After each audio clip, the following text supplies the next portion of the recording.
Welcome into the In the Money podcast for KeenelandSelect.com for the Thursday card of this final week of the fall meet. Tom Leach, along with Keeneland's director of simulcasting, Jim Goodman. Take a look at the Thursday feature race allowance event, and it's on the turf course. How did you see this one shaking out? I want to take all of them. This is a great race. I'm going to go really deep when we talk about our pick four, but I like two horses in here more than the rest.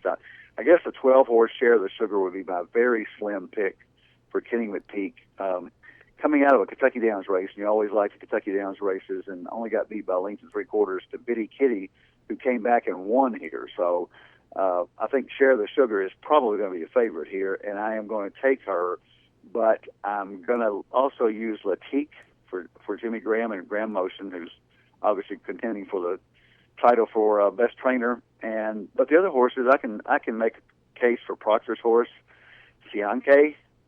She's not here for Vicky Oliver. I can make a case for Spelling Again, the other Graham Motion horse. So Share the Sugar is my pick on top, but we're going to go really deep in the pick four here. I'm going to make a case for one you didn't mention, and that's the one Ginger Swirl. I'm going to take a shot against Share the Sugar just because she is drawn in the 12 hole, and High Wire Kitten a little bit I like, but coming out of the 10 hole. So it was between Latique and Ginger Swirl. I think I'll get a little better price on Ginger Swirl. And the two races back, I think it was August 22nd, one with an 89 buyer. And if this one gets back close to that, then I think she's got a big shot to be right there in the mix. So I'm going to take Ginger Swirl and use her in exacta boxes with High Wire Kitten, Share the Sugar, and Latique, and use all four of those in the pick four, which starts in the sixth race.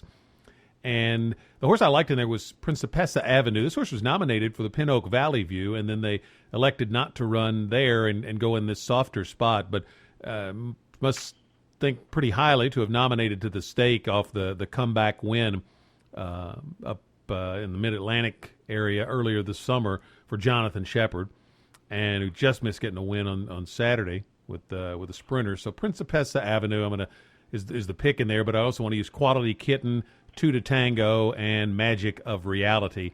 And then seventh race, I'm going to single Southern Blessing. That last race locally was impressive. Second start now for a new trainer, and I think a race over the track looking so good can come right back and win a second time. Runbacks usually do well here at Keeneland. Used all four of the ones I mentioned in the eighth race. And then in the ninth, I'm going to use Sturdy Allen, dropping out of what looked like a pretty good maiden race at Churchill. Then I also want to use a Mace for the 3 for Wesley Ward, and Fours Fortis, the 10. And if you've got the budget, might even throw in the 8, roll on the Navajo, who's worked well. But I'm going to go 7, 5, 4, 10 with 3, with 1, 10, 12, 2, with 11, 10, 3, or 11, 10, 3, 8. What about you? I'll give you a lot more expensive tickets. You can cut it down if you like. But I think the first race, I like the horse that you mentioned, but I like some others in there too.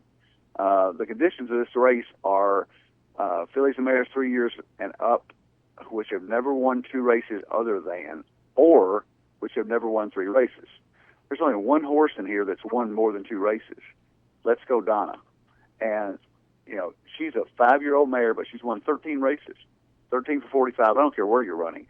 She's coming from Presque Isle Downs. You had a couple of horses that ran here from Presque Isle Downs, although it's no longer synthetic to dirt.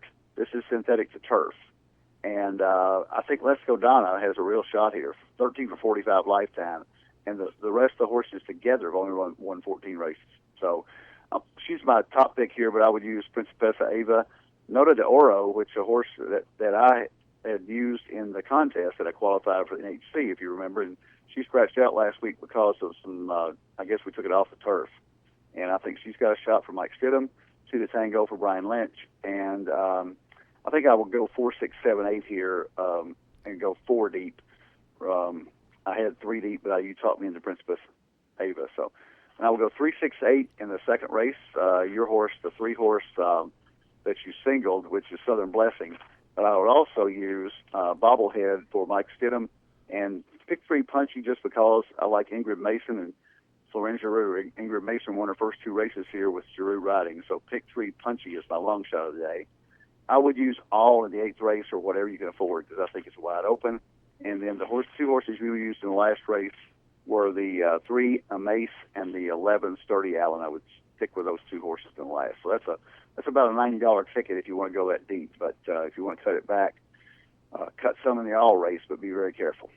Yeah, I feel pretty good about I think we're both on the same place in the 9th race. So if we can get through the 6th and the 8th, if we can come to the 9th race even with just those 2, I'd feel pretty good. Best of luck with your handicapping on the Thursday card. We've got 2 days of racing left.